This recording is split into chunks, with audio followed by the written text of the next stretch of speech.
Hola, soy Jason Forero, soy comunicador medioambiental procedente de Colombia, concretamente de Armenia, Quindío. Entre otras cosas, me encargo con mis compañeros de dar difusión y arropar y sobre todo dar a conocer la causa de muchas activistas y muchos activistas de nuestro país que por desgracia sufren la persecución e incluso el asesinato. Pero hoy concretamente me gustaría exponer y comunicar la importancia de la lucha en mi región, el Quindío, un departamento muy pequeño cuyo paisaje cultural y natural está protegido por la UNESCO, y esto no ha impedido que el gobierno colombiano haya sucumbido, sobre todo el anterior, porque ahora tenemos un nuevo gobierno que se enfrenta también a esta problemática, y es que durante todos estos años la administración colombiana ha favorecido que las empresas internacionales se establezcan y prácticamente regalen licencias de explotación mineras que sobre todo se están proyectando sobre nuestro territorio. Estas proyecciones suponen el 31% del departamento, de la superficie del departamento, y supone que sobre todo un impacto medioambiental enorme, gigantesco para toda la cuenca hidrográfica del río La Vieja, uno de los principales afluentes del río Cauca.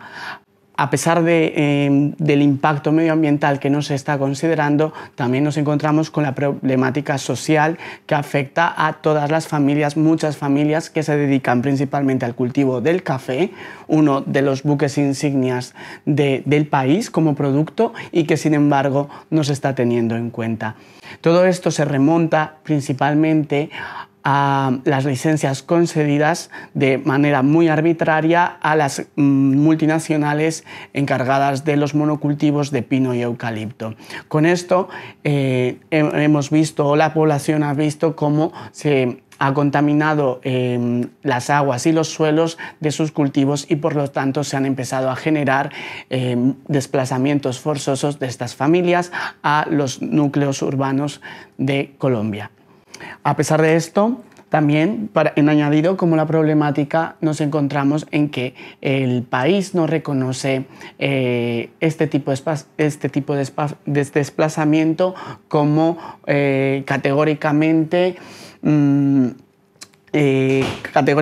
no lo han reconocido como víctimas de este cuadro real de esta situación. El desplazamiento por la violencia sí está reconocido, pero esto simplemente se achaca a una consecuencia de una actividad económica primaria. Con todo esto nos encontramos con la problemática que ahora mismo, con el relevo y el traspaso gubernamental desde Bogotá, en un país tan centralista, tiene la problemática legal de que todas estas licencias que se han empezado a dar o que se dieron con el anterior gobierno, es muy difícil echarlas para atrás, y el organismo principal encargado de gestionar las licencias dicen que no son vinculantes finalmente a la actividad. Pero esto no es cierto. Esta agencia, la Agencia Nacional de Minería, que funciona con una red clientelar, básicamente lo que hace es siempre evitar directamente la problemática, poner mil excusas y esconderse entre la burocracia para finalmente no satisfacer las exigencias, ya no solo de movimientos, ya no solo de plataformas cívicas, sino también del propio gobierno local, de la administración local, de alcaldías, de gobernación provincial, absolutamente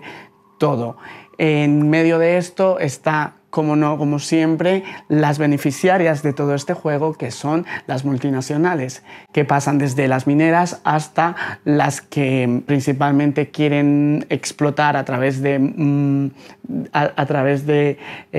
cultivo de eucalipto y pinos, como no podría ser de otra manera, la industria del papel, con un lavado de cara en la que, como siempre, en sus modus operandi, se ponen un nombre con un Colombia S.A., un Colombia Sociedad Anónima, un nombre local, pero estas filiales no son colombianas, ni mucho menos, y están a merced de empresas procedentes de Canadá, Estados Unidos e Inglaterra. Con todo esto, el panorama se muestra bastante negativo, no es muy optimista si tenemos en cuenta que la parte que más me corresponde a mí y a muchos compañeros es que a nivel informativo no tenemos gran cobertura sobre esta problemática. Recientemente,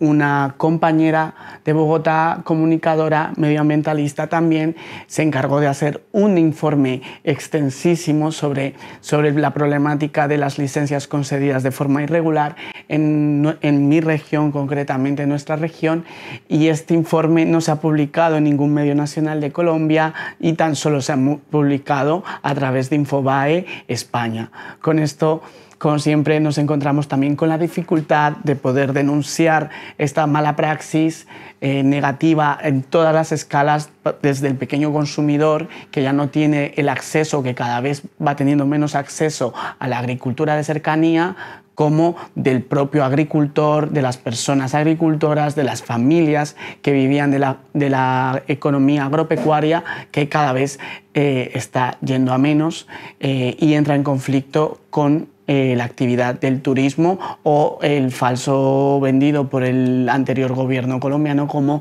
ecoturismo, del cual eco cada vez tiene menos si tenemos en cuenta que por una parte han estado fomentando este ecoturismo y por otro lado han estado concediendo licencias a todo Dios para empezar a estudiar las posibilidades de instalaciones de mina en toda la región. Con todo esto, la problemática sigue, los retos son muchísimos. Por una parte, se abre un pequeño foco de esperanza al tener un primer gobierno progresista después de más de 200 años en la historia del país, el cual tiene muy a consideración esta problemática, teniendo en cuenta que la vicepresidenta es y viene de la lucha ambientalista, que es Marcia Márquez. Con todo esto, para todas nosotras, lo principal es visibilizar las causas, movilizarnos y recordar a todos y a todas que tenemos que crear espacios de intercambio, espacios para fomentar el debate, el diálogo y sobre todo para visibilizar la lucha en diferentes lugares del mundo, porque al final, como bien sabemos, en un contexto global, incluso la mala práctica también es la misma y sigue las mismas dinámicas. Entonces, con todo esto, lo más importante y como pequeño mensaje de esperanza es recordar que cualquier movimiento, por mínimo que sea, ya tiene un primer impacto y que con tu movimiento, que puede sumar el de muchas otras personas, el mundo cambia. Entonces podemos pensar en nuestra realidad, podemos pensar en nuestra región, podemos aprovechar en este caso el tejido global que nos ofrece muchas veces la tecnología, la cercanía, el estar en diálogo, estar en comunicación y el estar conectadas para sumarnos al cambio o al menos intentarlo.